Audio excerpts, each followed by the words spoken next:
ఇది Nokia express music 5800. ఇది 2008లో release అయింది. ఈ వీడియోలో ఈ ఫోన్లో ఉన్న ఫీచర్స్ అన్ని డీటెయిల్గా మాట్లాడుకుందాం. ఇది జస్ట్ టచ్ ఫోన్ మాత్రమే కాదు, ఇది ఒక స్మార్ట్ ఫోన్ కూడా. అలా ఎందుకన్నానంటే స్మార్ట్ ఫోన్ అని దేన్ని అంటామని ఒక వీడియో అయితే చేసి అప్లోడ్ చేశాను. ఆ వీడియో చూడండి.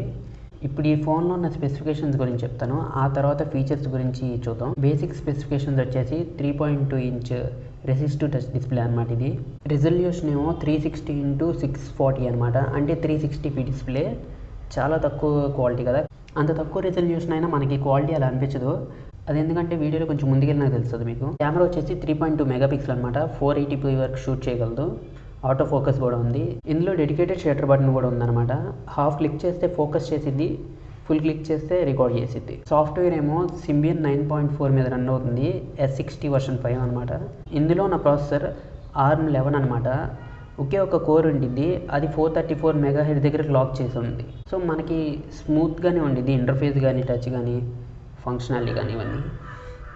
మరి ఈ ఫోన్లో ఇంత తక్కువ రిజల్యూషన్ అయినా క్వాలిటీ ఇంత బాగుండడానికి కారణం ఏంటంటే నోకియా వాళ్ళు క్లియర్ బ్లాక్ టెక్నాలజీ అని ఒకటి యూజ్ చేసేవాళ్ళు అనమాట. కొన్ని ఎక్స్ట్రా షీట్స్ వాడేవాళ్ళంట డిస్ప్లేలో, పోలరైజింగ్ టెక్నిక్ని యూజ్ చేసుకొని. దీంతో పాటు వచ్చిన ఫోన్స్లో ఇంత బాగుండేది కాదు స్క్రీన్ క్వాలిటీ అయితే. నా దగ్గర అయితే ఆ ఫోన్స్ లేవు, ఉంటే కంపేర్ చేసి చూపించేవాళ్ళని. మీరు వాడే ఉంటారుగా, మీకు తెలుస్తుందో లేదో కామెంట్ చేయండి. సో ఇప్పుడు ఫీచర్స్, ఫస్ట్ యాప్స్ ఇవన్నీ చూద్దాం. ఇది కంట్రోల్ ప్యానల్ లాగా. ఇది క్లిక్ చేస్తే మనకి నెట్వర్క్, వైఫై, బ్లూటూత్ ఇవన్నీ వస్తాయి. ఆప్షన్స్ ఇవన్నీ చూపించింది. ఇది నోటిఫికేషన్ లైట్ కదా, ఇది కూడా చిన్న మెన్యూ లాగా ఓపెన్ అయ్యింది. ఇక్కడ క్లిక్ చేస్తే చూడొచ్చు మీరు ఇక్కడ. ఇది కాల్ చేసే బటన్ అని తెలుసు కదా అందరికీ. కాకపోతే దీని వాయిస్ కమాండ్స్కి కూడా వాడచ్చు మనం. లాంగ్ ప్రెస్ చేస్తే వాయిస్ కమాండ్స్ గురించి. సో ఇదేమో డైల్ ప్యాడ్. ఇవి యాప్స్ అనమాట. Calendar, contacts, log, internet, messaging, gallery, store, music, apps, settings. ఇంకా ఇక్కడ అప్లికేషన్స్ అనే ఆప్షన్ ఉంది. ఇందులో చాలా యాప్స్ ఉంటాయి. ఇంకా చూడొచ్చు మీరు ఇక్కడ. File manager, calculator, converter. ఇది ఐ మెసేజింగ్ ఏదో. ఇది ఏంటిది? ఇంటర్నెట్ కావాలి దీనికైతే. Real player, location, bounce game, global GTR, video centre, switch, Ovi sync, quick office, camera. ఇందులో మనకి స్టైలస్ లాంటిది కూడా ఒకటి ఉండిద్ది అనమాట. యూజ్ చేయొచ్చు మనం దీన్ని కూడా. ఒకసారి గేమ్ ఓపెన్ చేద్దాం, బౌన్స్ గేమ్.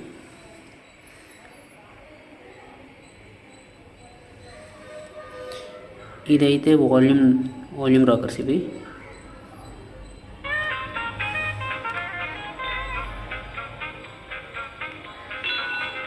ఒక గేమ్ ఆపేద్దాం.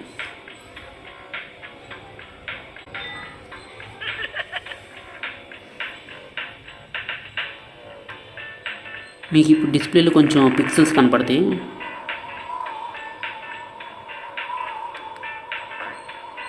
డబుల్ క్లిక్ చేస్తే జంప్ చేస్తుంది. రేసింగ్ గేమ్ ఓపెన్ చేస్తున్నాను.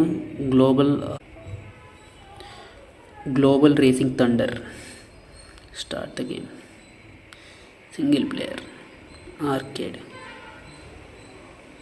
ఫ్రాగ్ అంట ఇదేదో. ఇది జైరోస్కోప్ సెన్సారా ఏదో.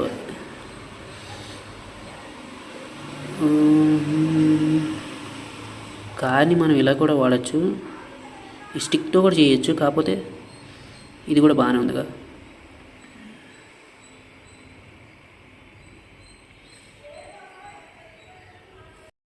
ఇప్పుడు ఈ ఫోన్లో ఉన్న కెమెరా షట్టర్ బటన్ గురించి మాట్లాడదాం. ఇది ఇక్కడ క్లిక్ చేస్తాను, కెమెరా ఓపెన్ అవుతుంది మనకి. ఇది హాఫ్ క్లిక్ చేస్తే ఫోకస్ చేసేది, ఫుల్గా అయితే పిక్చర్ తీసేది. ఇందులో జీనాన్ ఫ్లాష్ కూడా ఉందన్నమాట. ఇది పిక్చర్ క్వాలిటీ అయితే ఇది. మరి ఎంతైతే కనపడుతుందో తెలియదు. అవుట్ సైడ్లో తీస్తే కొంచెం పర్లేదు. దీంట్లో ఫ్రంట్ కెమెరా కూడా ఉంది. ఒక్కసారి చూపిస్తాను. ఫ్రంట్ కెమెరా ఓపెన్ చేయాలంటే ఆప్షన్స్లోకి వెళ్ళి యూజ్ సెకండరీ కెమెరా క్లిక్ చేయాలి. సో మీకు ఇప్పుడు కనపడుతున్నాను అనుకుంటున్నాను. ఇప్పుడైతే షట్టర్ బటన్ వర్క్ చేయదు, నేను ట్రై చేశాను. మనం ఈ కెమెరా సింబల్ మీదే క్లిక్ చేయాలి. పిక్చర్ అయితే ఇలా ఉంది. కాకపోతే పర్లేదు, మరీ ఎక్కువ ఎక్స్పెక్ట్ చేయలేం కదా. 20 ఇయర్స్ బ్యాక్ ఫోన్ గురించి. దగ్గర 16 ఇయర్స్ అవుతుంది. ఇది వీడియో క్వాలిటీ అయితే. వీడియోస్ కూడా తీయచ్చు. కాకపోతే స్టోరేజ్ అయితే అంత లేదు కదా. 81 MB ఇంటర్నల్ స్టోరేజ్ అనమాట.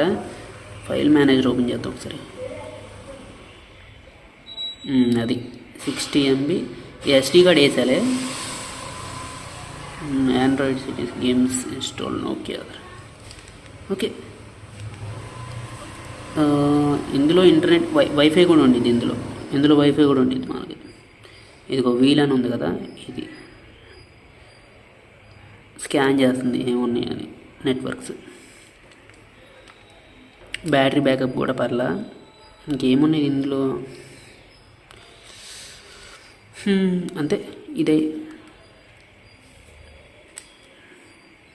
ఇదైతే పవర్ ఆన్ ఆఫ్ బటన్. ఇంకా చాలా ఇది యూజ్ చేయొచ్చు. సో అంతే ఈ వీడియోకి.